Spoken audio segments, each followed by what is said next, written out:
Em nome do Pai, do Filho e do Espírito Santo. Querido aluno e aluno do nosso curso de Antropologia Teológica, vamos pedir a Deus que nos ajude neste momento para estudarmos a segunda aula gravada, segundo tema da antropologia. Por intercessão de Maria. Ave Maria, cheia de graça, o Senhor é convosco. Bendita sois vós entre as mulheres, e bendito é o fruto do vosso ventre, Jesus. Santa Maria, Mãe de Deus, rogai por nós, pecadores, agora e na hora de nossa morte. Amém. Santo anjo do Senhor, meu zeloso e guardador, se a ti me confiou a piedade divina, sempre me rege, me guarde, me governe, me ilumine. Amém. São Francisco de Assis, rogai por nós. Então hoje, um tema muito interessante, antes de falarmos da criação, pecado, graça, na antropologia, vamos ver um pouco como o Ladari apresenta as notas históricas, pequenas notas históricas, né?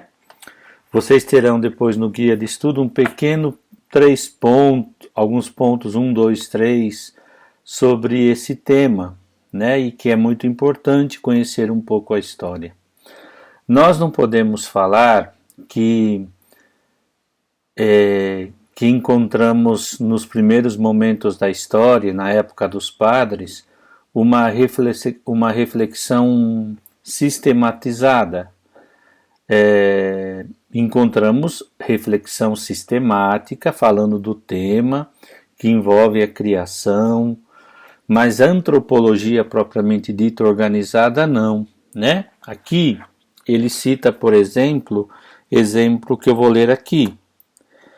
Por exemplo, Gregório de Nissa, Santo Agostinho, Orígenes, por exemplo, ele diz assim: desde o início da teologia cristã, encontramos, porém, reflexões sistemáticas sobre os primeiros capítulos do Gênesis, que fala da criação, da queda, o mal no mundo, né? Por exemplo, a obra de Gregório de Nissa, os títulos de algumas obras de Santo Agostinho, por exemplo, De Natura et Gratia, da natureza e da graça de Cristo, sobre o pecado original, não é?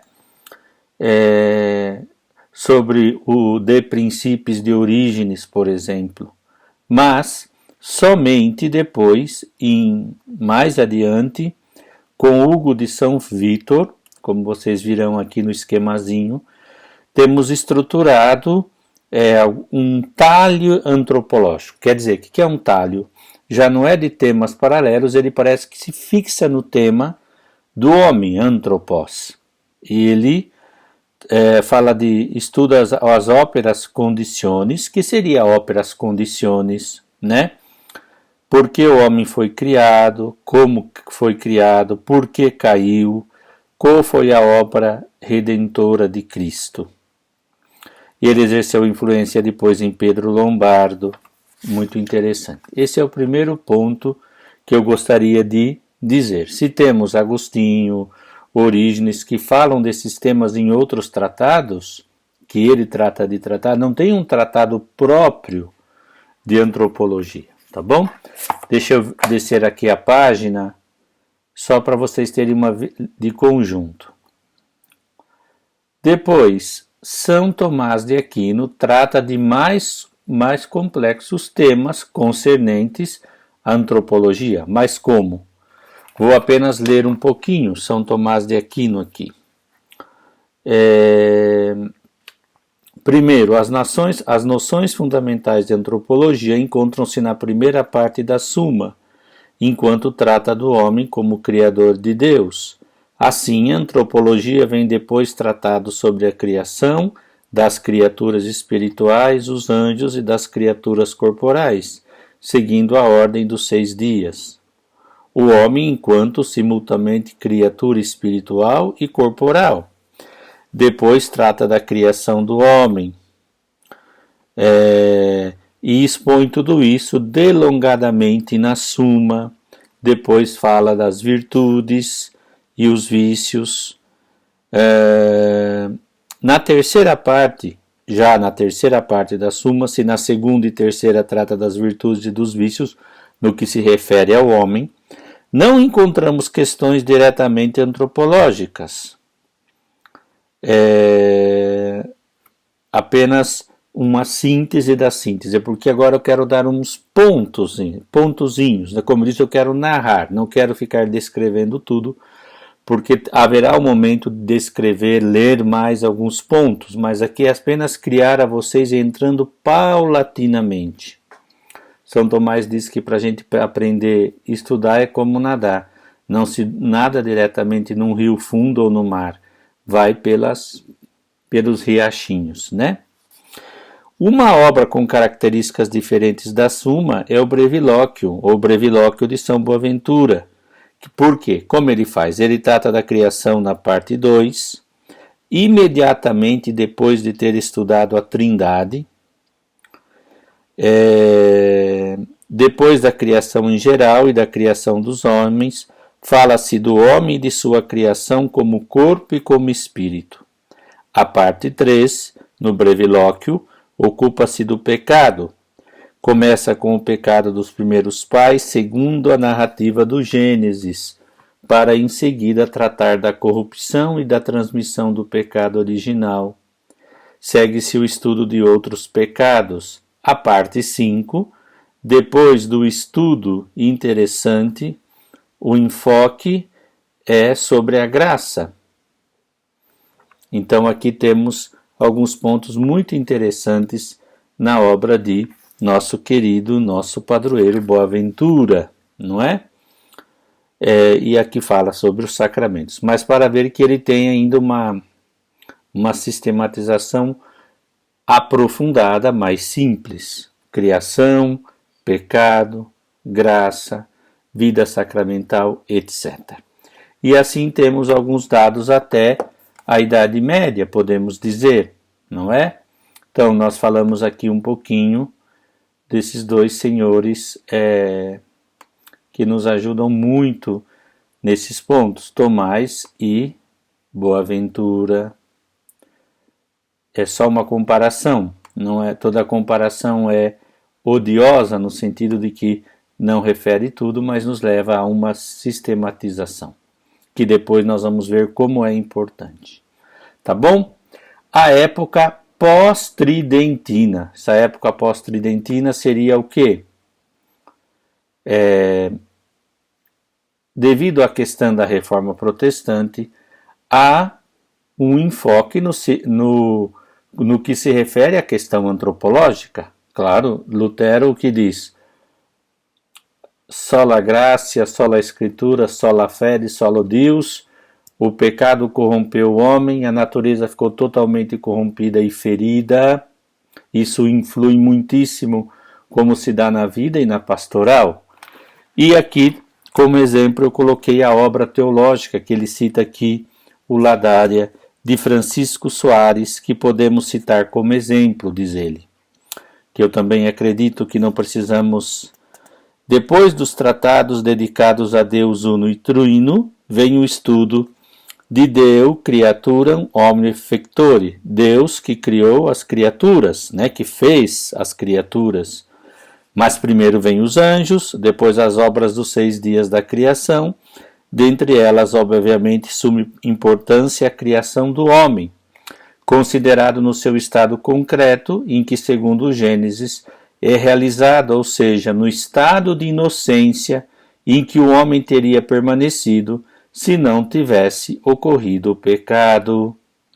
No Tratado de Ânima, e aí as questões filosóficas e espimatológicas, e depois as questões antropológicas, escatológicas, que o próprio Ladária, nesse manualzinho que nós vamos usar como quase a síntese, fala também, se vocês verem o último capítulo do livro que vocês têm aí, que eu enviei para vocês, a consumação escatológica, plenitude da obra de Deus e plenitude do homem.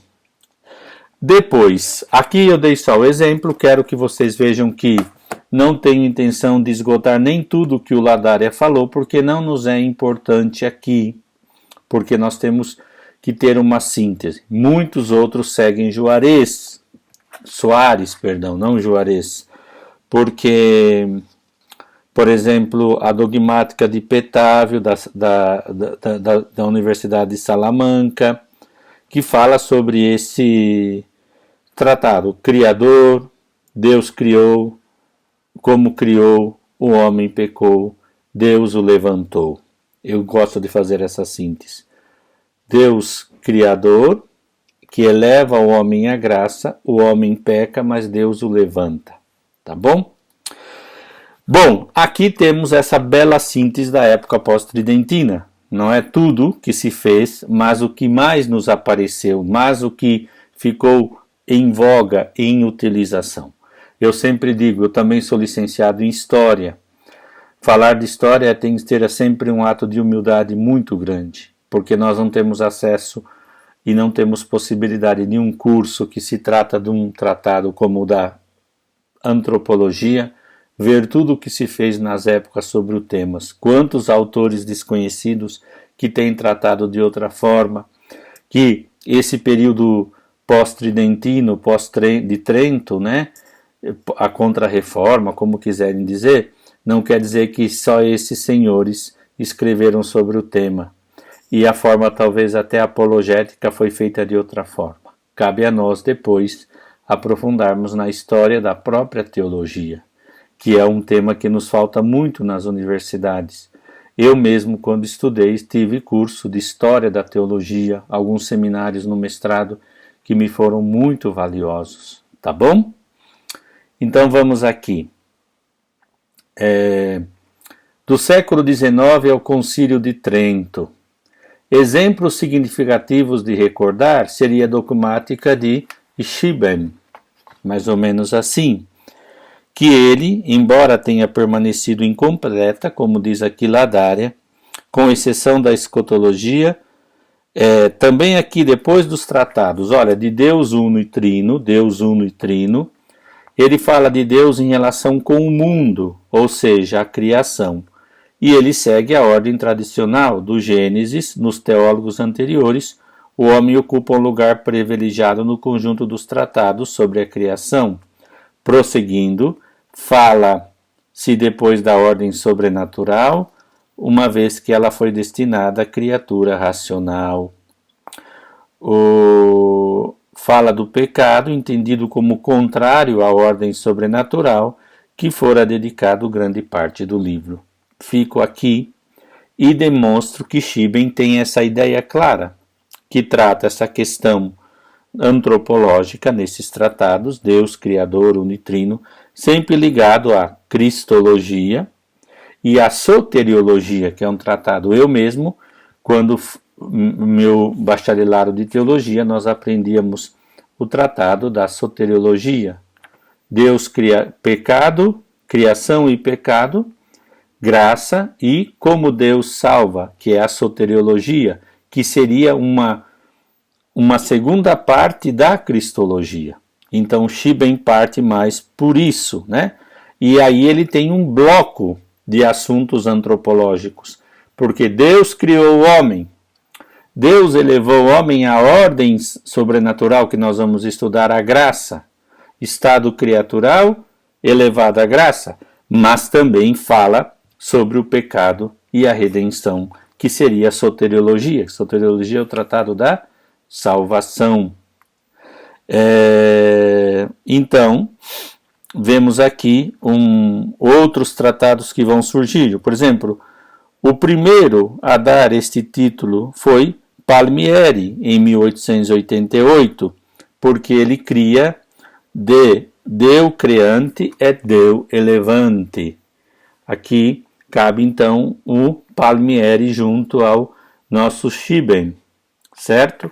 Eu vou até anotar aqui, que havia me esquecido, porque eu quero que vocês sigam meu raciocínio. O que eu quero? Eu estou narrando, né? Não estou descrevendo tudo, não só estou lendo, porque não é um curso de história. é mais uma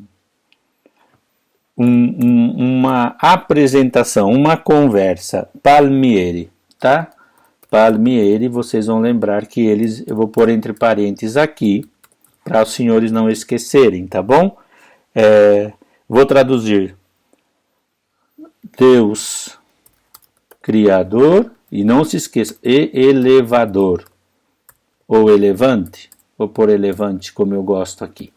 Livre tradução minha, só para vocês lembrarem, tá bom? Aí nós chegamos na questão muito importante nessa época. Em 1954, surge um artigo do querido Karl Rahner. Não é o meu teólogo mais querido, no sentido que eu gosto de outros, mas ele tem uma importância.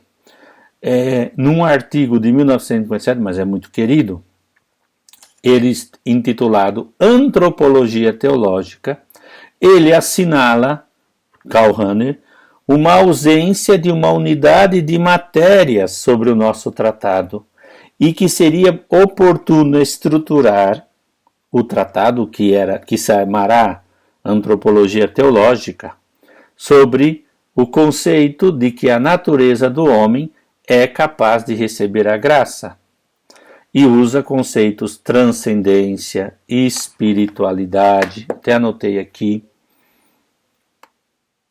imortalidade e liberdade do homem, que inclui todos esses temas, né? Também o pecado. Por isso que Rahner foi muito importante, não é? Deixa eu só ler aqui alguma coisa. Ele vê então a relação da antropologia com a cristologia, porque foi por Cristo que fomos criados e fomos destinados a sermos filhos no Filho Jesus Cristo.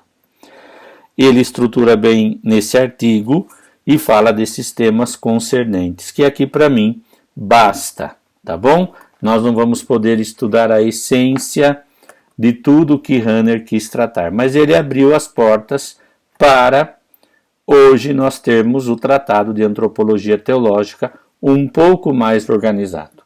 Eu sou muito sincero, tá? E muito feliz nisso, porque é melhor assim. Não penso que toda a dogmática está bem sistematizada com antropologia teológica, não. Eu penso que a síntese nós veremos depois e podemos melhorar. O importante é termos pistas que houve um desenvolvimento, né? Houve uma síntese que nos permitiu dizer, vamos para frente, podemos melhorar, podemos mudar algo, podemos transformar algo. Então aqui vai o Concílio Vaticano II e a teologia atual, tá certo? E aqui eu gostaria de demorar-me um pouquinho mais com a vossa paciência.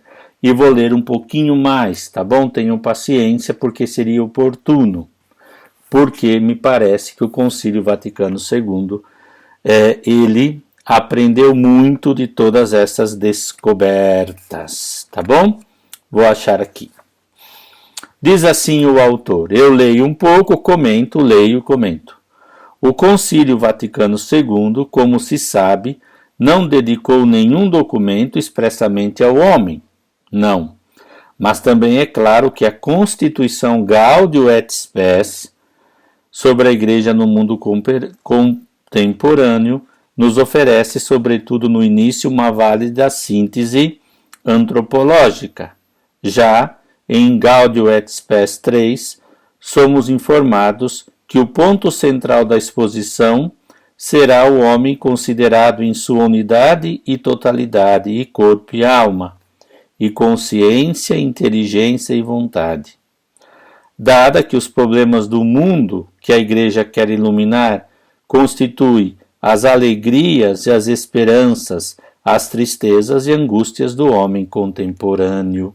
Então, depois também, aqui nós temos que entender alguns pontos importantes, né? Gaudium et Spes 3, Gaudium et Spes 10 e Gaudium et Spes 22, que eu já citei no primeiro guia de estudos, né? Vamos aqui um pouquinho mais para frente, que eu quero tratar com vocês disso, tá bom? E para que poder aprofundar, que não dá para aprofundar, amados e amadas, se a gente não ir à fonte, sobretudo porque aqui no Concílio Vaticano II me importa a essência do texto, tá bom? Com licença. Então vamos lá. Tudo anotadinho, para que depois vocês podem estruturar o vosso estudo, e eu vou fazer uma perguntinha desse avançado, né? Vou pôr um emblema. O que o Vaticano II nos dá como fundamentos para fazer uma nova síntese. Não significa a melhor síntese, mas uma síntese que corresponda à necessidade do tema. E eu vou ler o número 3, não todo, que eu já li um pedacinho, mas eu quero ler e comentar.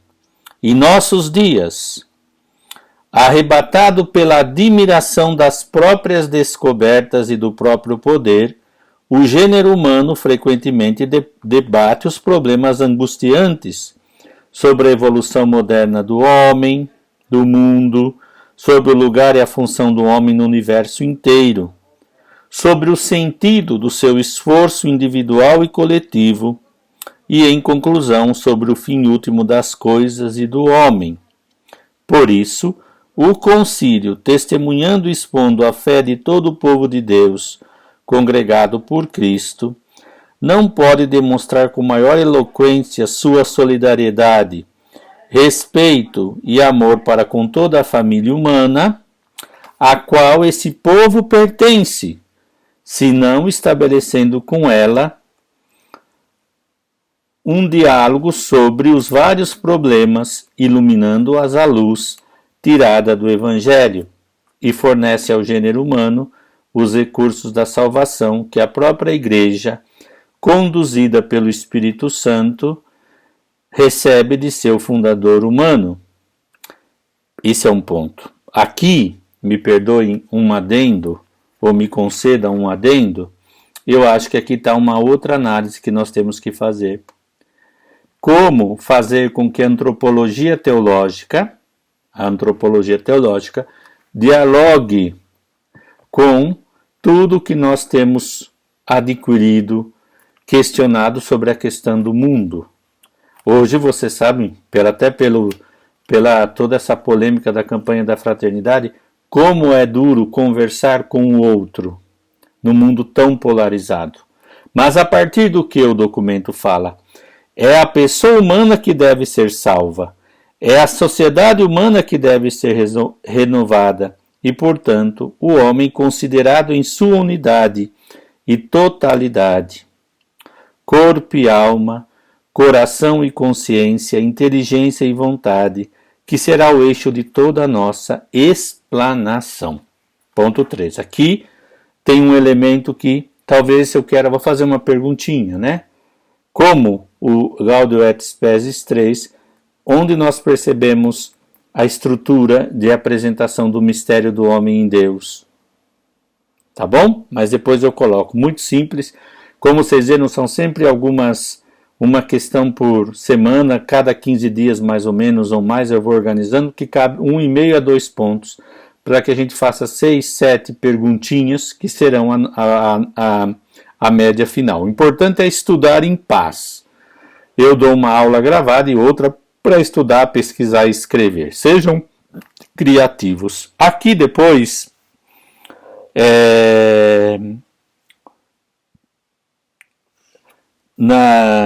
o concílio, diz Ladaria, quer ilustrar o mistério do homem e cooperar na busca de uma solução para os problemas mais importantes do mundo. Aqui nós vamos vendo que o documento resume todo o movimento, né, um movimento teológico de evolução, de renovação, de sistematização, de procurar ordenar mais o tema sobre o homem, à luz de Deus, à luz da fé. mas dialogando com os problemas. Então aqui é o ponto. Depois, ele nos envia aqui ao número 10, que eu me acho também muito importante ler um pouquinho para vocês, né? Diz assim: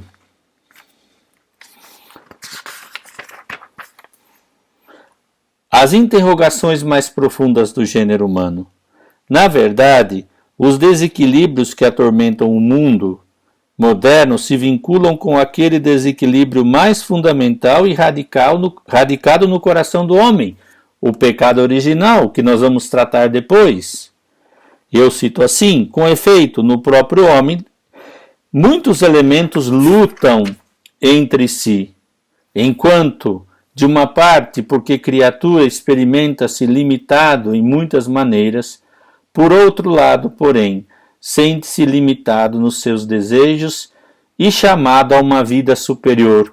Fomos ordenados à graça, à filiação. Pior ainda, enfermo e pecador, não raro faz o que não quer, não fazendo o que desejaria. Em suma, sofre a divisão de si mesmo, da qual se originam tantas discórdias na sociedade.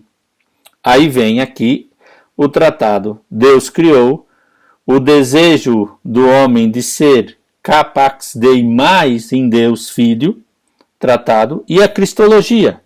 A Igreja, porém, acredita que Cristo morto e ressuscitado para nós pode oferecer ao homem, por seu Espírito Santo, a luz e as forças que lhe permitirão a corresponder à sua vocação suprema. Antropologia na veia. E diz: acredita igualmente o fim de toda a história humana se encontra no seu Senhor e Mestre.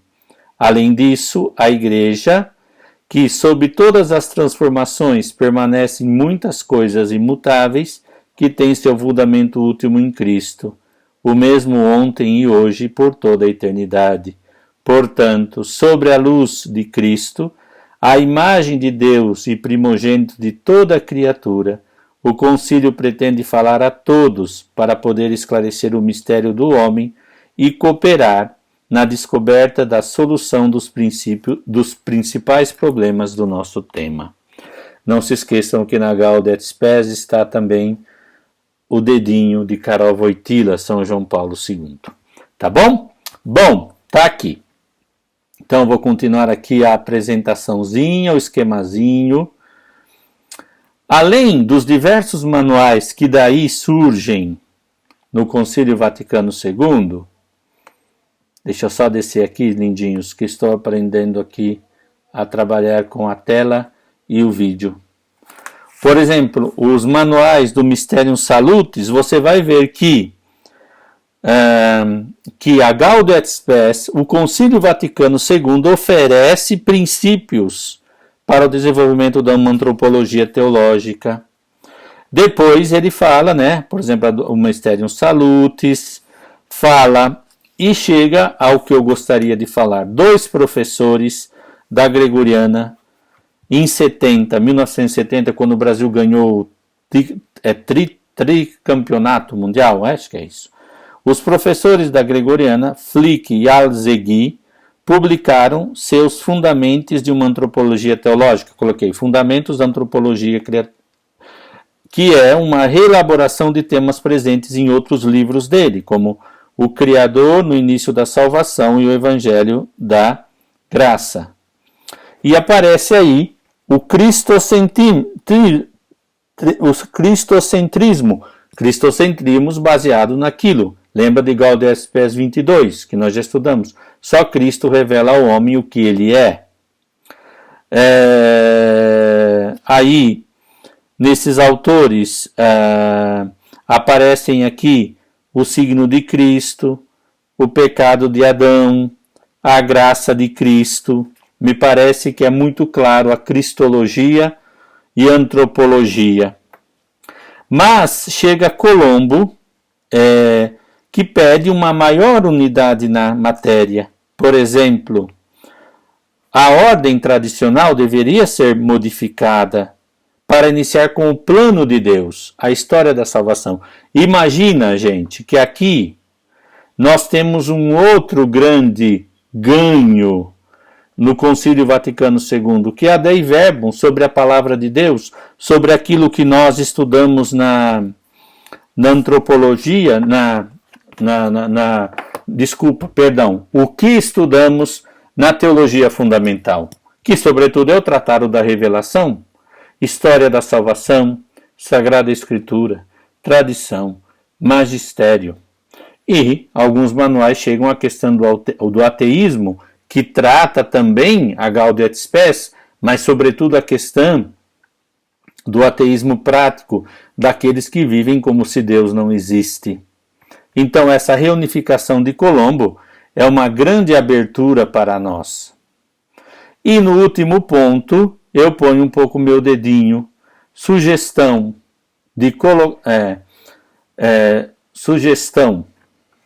põe 2 pontos, colocar a antropologia depois da cristologia e depois do tratado sobre Deus, ordená-lo sobre a Trindade. Porque me parece que se a Gaudium et Spes, sobretudo nesses números que nós citamos, trata da questão antropológica ligada à cristologia, nos leva à Trindade, aquilo que nós estudamos. E o esquema que eu gosto de dizer, o pai ama o filho e o filho ama o pai. Do amor do pai e do filho expira, surge de modo eterno, de modo perene, numa vida dinâmica, o Espírito Santo, a família de Deus, Pai, Filho e Espírito Santo, comunhão, que não é um amor egoísta nem fechado, é uma família que se expande. Para isso, cria o mundo, coloca o homem nesse mundo, e o coloca como destino divino, o único criado à imagem e semelhança de Deus.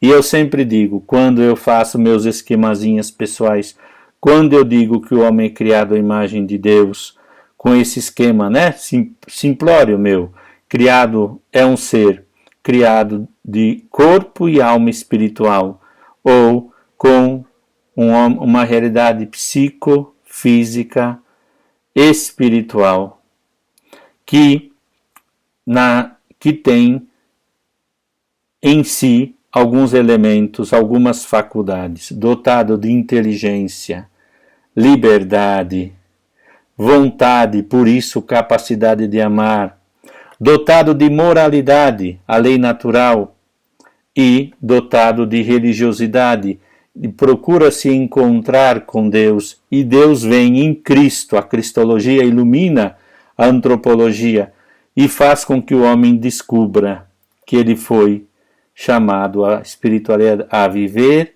a vida da graça, a viver, a participar da vida divina na espiritualidade, um pouco da transcendência e espiritualidade que pedia a Rahner naquele artigo de 1957. Pois bem, queridos, então aqui nessa aula eu vou voltar na Gaudium et Spes, no número 22, que eu já coloquei no primeiro artigo, no primeiro guia de estudo, mas para que a gente possa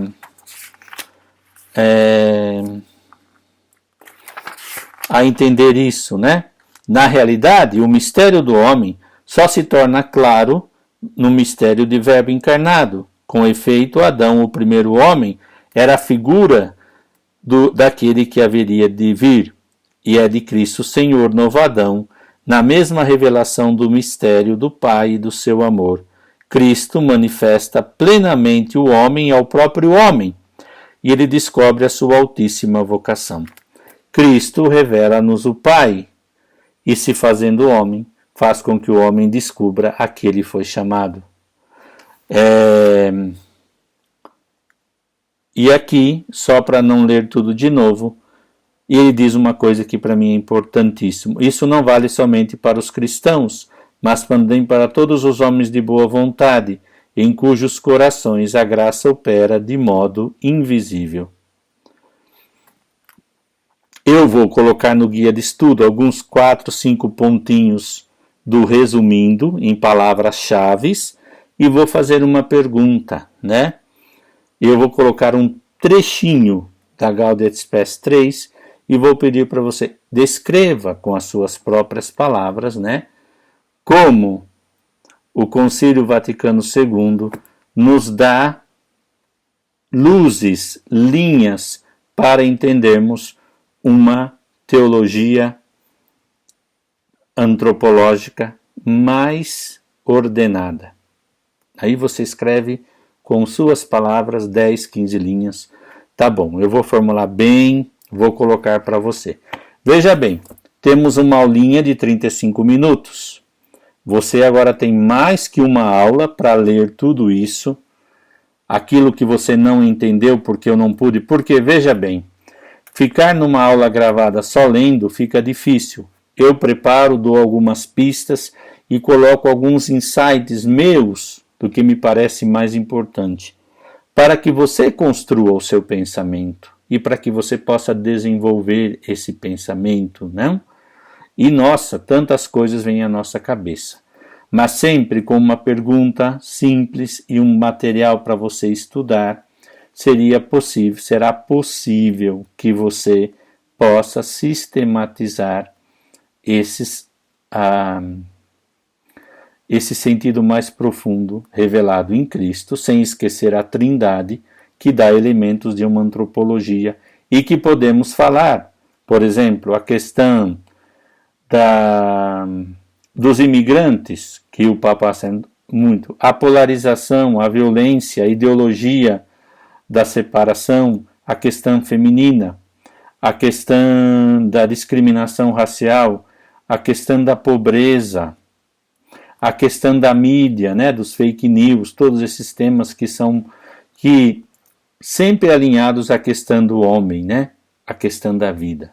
Gostaria que vocês prestassem atenção nessas coisas. E o que nós vamos fundamentar agora da dogmática não pode ser conceitos fechados de um catecismo que não é uma catequese que nos abre para entendermos mais do que está fechado nos conceitos, mas para abrir os conceitos. Só que para isso, a história nos demonstrou como paulatinamente, sistematicamente, os autores, por obra do Espírito Santo e por busca pessoal, vão sistematizando.